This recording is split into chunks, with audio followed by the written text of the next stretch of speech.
अपनी मट्टी अपना खेल के नाम से पहलवानी पर हम एक प्रोग्राम सीरीज का आगाज करें जिसमें आपको हम उन पहलवानों से मिलवाएंगे जिन्होंने पाकिस्तान के लिए गोल्ड मेडल जीते। पहलवानों के लाइफस्टाइल के बारे में बताएंगे, कैसे वो ट्रेनिंग करते हैं, क्या क्या खाते हैं। मक्खन होता है, मुरब्बा होते हैं, चारों किस्म के। 5 हम भाई हैं माशाल्लाह, तो पांचों रेसलर हैं। वाला साहब भी रेसलर हैं, दादाजी भी रेसलर हैं। उर्दू पॉइंट की वीडियोस देखने के लिए हमारा चैनल सब्सक्राइब कीजिए और बेल के आइकन पर क्लिक कीजिए ताकि आप हमारी तमाम आने वाली वीडियो से बाखबर रह सकें।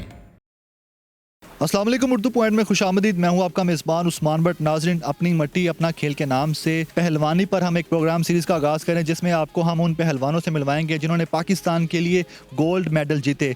इस प्रोग्राम सीरीज़ में हम आपको पहलवानों के लाइफस्टाइल के बारे में बताएंगे, कैसे वो ट्रेनिंग करते हैं, क्या क्या खाते हैं। तो ये भाई ये बताएं कि कबड्डी में और ये जो रेसलिंग होती है इसमें जो लोग आते हैं, आने से पहले कहते हैं सरदाई लेके आओ। सरदाई कितनी ज़रूरी होती है? देखिए जी, सरदाई अगर आपने नहीं पी तो फिर आपको एक्सरसाइज करने का कोई फ़ायदा नहीं। आपने जो वर्कआउट किया है, हमारे उस्ताद सरदाई को कहते हैं कि अगर आपने ये नहीं पी तो आपने जो मेहनत की है वो उसका कोई फ़ायदा नहीं है। तो बादाम जो हैं हम क्योंकि जब हम ट्रेनिंग करते हैं तो हमारा जो जिस्म है वो बहुत ज़्यादा वार्म अप हो जाता है, तो उसे बाद में फिर नॉर्मल करने के लिए फिर सरदाई पी जाती है।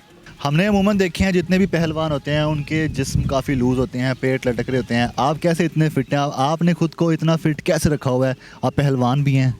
क्योंकि माशाल्लाह मेरे बड़े भाई भी 5 हम भाई हैं माशाल्लाह, तो पांचों रेसलर हैं। वाला साहब भी रेसलर हैं, दादाजी भी रेसलर हैं। तो मेरी जो परवरिश है वो कह लें कि एक पहलवानी के मुताबिक हुई है। क्या खाना चाहिए, क्या वर्कआउट करना चाहिए, जो मीनिंगफुल एक्सरसाइज थी वो मैंने की, और जो डाइट थी मेरी उस तरह की रही। तो मैं समझता हूँ शायद अल्लाह पाक ने इस वजह से ऐसा किया है। आपकी पहलवानी में क्या क्या अचीवमेंट्स हैं? अब तक आप कितने मेडल्स जीत चुके हैं पाकिस्तान के लिए? मैंने अल्हम्दुलिल्लाह पाकिस्तान को 20 से 25 ममालिक में जाके रिप्रेजेंट किया, और काफ़ी ममालिक से पाकिस्तान के लिए मेडल भी लेके आए हैं, जिसमें वर्ल्ड यूनिवर्सिटी टर्की साइप्रस से ब्रॉन्ज मेडल लिया था। और उसके बाद फिर दुबई में इंडो पाक चैम्पियनशिप में मैंने गोल्ड मेडल हासिल किया। फिर साउथ अफ्रीका में कॉमनवेल्थ चैम्पियनशिप हुई, वहाँ से मैंने मेडल हासिल किया। फिर उसके बाद कॉमनवेल्थ गेम्स, जो कि पाकिस्तान के लिए बहुत बड़ा इवेंट शुमार होता है, उसमें मैंने मेडल हासिल किया, जो कि ऑस्ट्रेलिया के अंदर हुई थी 2018 में। तो उसके बाद फिर 2019 की दिसंबर में नेपाल के अंदर साउथ एशियन गेम्स में मैंने पाकिस्तान के लिए सिल्वर मेडल हासिल किया। आप यूनिवर्सिटी लेवल पर भी पहलवानी में मेडल हासिल कर चुके हैं, तो आप बता रहे हैं कि ख़ानदानी आप पहलवान हैं। तो क्या ये खेल ख़ानदानी है या कोई नया बंदा जो है वो भी इस खेल में आ सकता है? क्योंकि जिस तरह बता रहे हैं आपके दादा परदादा का खेल चलता आ रहा है, नस्ल दर नस्ल ट्रांसफ़र हो रहा है, तो अब तो ना उस तरह के इन्वायरमेंट है, ना जगह जगह अखाड़े नज़र आते हैं। तो ये इस गेम का मुस्तकबिल क्या देख रहे हैं आप? ये आपने बहुत अच्छा सवाल किया कि जो हमारी रेसलिंग है इसमें उस्ताद का बहुत बड़ा अहम किरदार होता है। ये नहीं है कि आपके अगर वालिद पहलवान हैं तो आप फिर अच्छे पहलवान बन सकते हैं।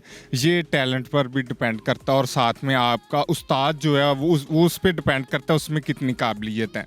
तो मैं समझता हूँ कि पहलवानी के अंदर अगर एक अच्छा उस्ताद नहीं है तो वो मुझे नहीं लगता कि वो एक अच्छा रेसलर बन सकता है। तो इसलिए जो भी नया लड़का या कोई ट्रेनिंग करना चाहता है उसे चाहिए कि एक अच्छा उस्ताद के पास अपनी शागिर्दी इख्तियार करे। अमूमन जो रेसलर्स होते हैं, जैसे हमारे देसी रेसलर्स हैं, तो इन्हें थोड़ा लैक ऑफ नॉलेज कह लें कि उन्हें ये नहीं पता होता कि हमने क्या खाना है, कब खाना है, और जब हमारा इवेंट पास आ रहा है तो हमें कौन सी चीज़ें इस्तेमाल करनी चाहिए। घी वगैरह पी रहे हैं इस तरह, मतलब तो वो मैं समझता हूँ कि वो जो घी जो है वो इवेंट से पहले अगर ज़्यादा पी रहे हैं तो वो फिर स्टेमिना भी लूज़ करता है।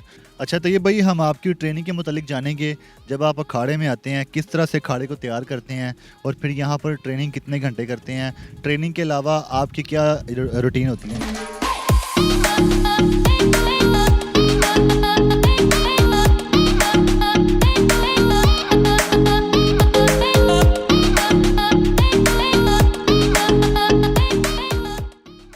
हमारी जो दिन में जो रूटीन है वो हमारी 2000 जो वो है बैठक होती है। उसके बाद हमारी वेट की स्क्वाट्स होती हैं वो लगाते हैं, और उसके बाद हमारे 1000 डंड होता है वो लगाना होता है।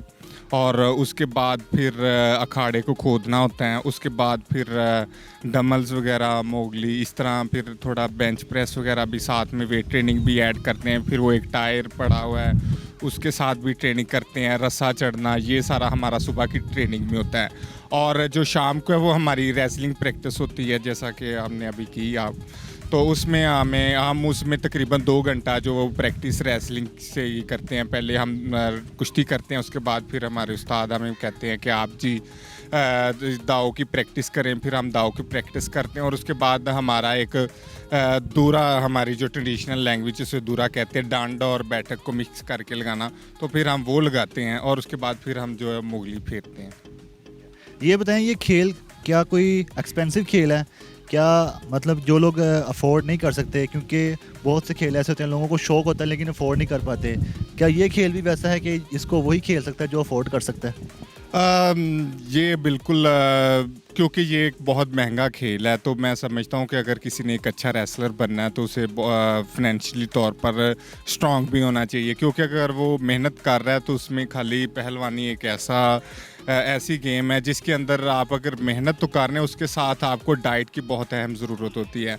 हमारे उस्ताद कहते थे जिस तरह मेहनत कर रहे हैं, जिस तरह आप ज़बरदस्ती बड़ी मशक्क़त के साथ आप ट्रेनिंग कर रहे हैं, इसी तरह ज़बरदस्ती आपने खाना है। अगर आपको भूख नहीं लग रही या इस तरह आप थोड़ा खा रहे हैं तो आपको ज़बरदस्ती ज़्यादा खाना है, क्योंकि आप जितनी कैलोरीज बर्न कर रहे हैं उस हिसाब को जो आपको जिस्म को रिक्वायरमेंट है उस हिसाब से आपको डाइट भी लेनी चाहिए। तो इसमें जो है डाइट का बहुत अमल दखल है, तो उसके लिए तो फिर फिनेंशियली तौर पर स्ट्रांग होना चाहिए। जैसा कि हमारी सुबह की खुराक में मक्खन होता है, मुरब्बा होते हैं, चारों किस्म के ओलों का मुरब्बा, सेब का, गाजरों का और हरीड़ का मुरब्बा, हम उसे मिक्स करते हैं, उसका एक मजून टाइप बनाते हैं और उसके अंदर फिर चांदी के वर्क वगैरह लगाए जाते हैं और वो मक्खन के साथ हम खाते हैं। फिर उसके बाद हम अपनी जो प्रैक्टिस करते हैं, एक्सरसाइज करते हैं, डांड बैठ के लगाते हैं, उसके बाद फिर घर में जाते हैं। फिर गोश्त वगैरह होता है, वो खाना होता है, वो 1-1.5 किलो तक होता है, वो खाना। उसके बाद फिर सलाद जो है वो बड़ा ज़रूरी होता है, वो सलाद वगैरह खाना होता है। और फिर उसके बाद हमने रेस्ट करनी होती है। रेस्ट करके 2-3 घंटे के बाद फिर दोबारा अखाड़े में आना होता है। अखाड़े में आकर जो है वो फिर रेसलिंग प्रैक्टिस करते हैं और फिर शाम को जाकर जो अच्छी सब्ज़ी पकी हो या चिकन में या फिर वो हम खाते हैं। तो उसके बाद फिर रात को सोने से पहले तकरीबन 2 लीटर दूध पीते हैं। तो इस तरह दूध पी के फिर सो जाते हैं। ये हमारी डेली रूटीन है खुराक की और रेसलिंग प्रैक्टिस की। यकीनन काफ़ी एक्सपेंसिव गेम है। तो ये बताएं, आपके खेल के बारे में बात करते हैं। आपको हमने भी प्रैक्टिस करते देखा है, आप जो दाव लगा रहे थे, टांगों के नीचे से हाथ निकाल के लेके जाते हैं और पटक के नीचे मार देते हैं, और दूसरा आपको टांगों से पकड़ा गया था लेकिन आपने दूसरी टांग का इस्तेमाल करते हुए अपने मुखालिफ हरीफ को उठा के दूसरी तरफ पटक दिया था। ये दाव के बारे में बताइए, कैसे दाव होते हैं और इस गेम का जो रूल है वो भी बताइएगा। जी। सबसे पहले तो मैं आपको इस गेम के जो रूल्स हैं वो बता देता हूँ। जो हमारी ट्रेडिशनल स्टाइल रेसलिंग है, मड रेसलिंग है, मट्टी की कुश्ती, इसमें कमर को लगाना होता है और इसमें टाइम की कोई लिमिट नहीं होती। तो आप ये घंटा 1.5 घंटा भी कुश्ती जा सकती है, आधा घंटा भी हो जाती है, और ये इसके रूल्स हैं मड रेसलिंग के। और इसमें ये होता है कि अब आपने जो जैसा कि वो बात की कि मैंने वो टांग में हाथ डाला और फिर वो एक दाव लगाया, उसे जो हमारी देसी कुश्ती की ज़बान है उसे कला यंग कहते हैं। कला कहते हैं फ़न को। तो वो टेक्निक जो है वो उसे कला यंग कहा जाता है और वो एक बहुत मशहूर दाव है, बल्कि वो इंटरनेशनल रेसलर्स भी बहुत ज़्यादा यूज़ करते हैं। और जो दूसरा दाव आपने बताया कि मुखालिफ रेसलर जो था उसने मेरे सिंगल लेग अटैक किया और मैंने उसे फिर वहाँ से पकड़ कर दाव लगा दिया, उसे ना कड़ंगा कहते हैं जी। तो वो ये मैंने उसे दाव लगाया था। और एक मैंने दाव लगाया था पीछे की तरफ जो फेंका था, उसे पुट्ठी कहते हैं हमारी जो ज़ुबान है। अच्छा, आपकी गेम में मैं देख रहा था जब आपने अपने मुखालिफ हरीफ को पटक के नीचे मारा था, तो जब कोई नीचे यहाँ पर गिरता है मट्टी में, उसको कितना डैमेजेस पहुँचता है उसकी बॉडी को? जो मैंने पुट्ठी लगाई थी तो उसमें तो हमें, बल्कि हम गिराते भी इस तरह से हैं ताकि वो जब ज़मीन पर गिरे तो उसका सांस बंद हो, उसे पता चले कि भाई मैं गिरा हूँ, मुझे किसी ने पटका है। तो ये हमारा दाव होते हैं ताकि अगले हरीफ को भी पता चले मुझे दाव लगा है। तो ये भाई, ये बताएं, आपको इस मट्टी से कितना प्यार है और आपको अगर मौका मिलता है कुश्ती के अलावा कबड्डी खेलने का, तो क्या आप उसमें भी जाना चाहेंगे? देखें जी, इंसान भी तो मिट्टी से बना है, तो मिट्टी से तो हर शख्स को प्यार होना चाहिए। और हमारा जो खेल है वो तो सूफीज़म में आता है, और मिट्टी में बैठना तो इंसान अपनी मैं को मार के बैठता है, तो मिट्टी से तो हमें बहुत प्यार है। और दूसरा ये कि जो कबड्डी का आपने जो कहा कि कबड्डी भी कुश्ती से रिलेटेड है, तो मैं चाहता हूँ कि अगर कबड्डी में मुझे मौका मिले तो और जो कबड्डी की टेक्निक्स हैं वो भी काफ़ी मुश्तरक हैं रेसलिंग से, तो मैं चाहूँगा कि अगर मुझे कबड्डी का मौका मिले तो मैं ज़रूर खेलूँगा। आखिर में ये बता दें कि इस खेल का मुस्तकबिल आप किस तरफ जाता देख रहे हैं?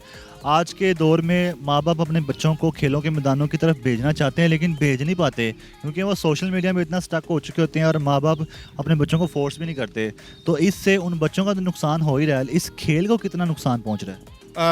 देखिए, मैं जो आने वाली नई जनरेशन है उनके पेरेंट्स से मैं यही गुजारिश करूँगा कि मैं ये नहीं कहता कि वो सिर्फ कुश्ती ही करें, रेसलिंग ही करें, कोई भी गेम हो बच्चों को लाजमी करवाएं, क्योंकि एक सेहतमंद जिस्म के अंदर ही एक सेहतमंद दिमाग है।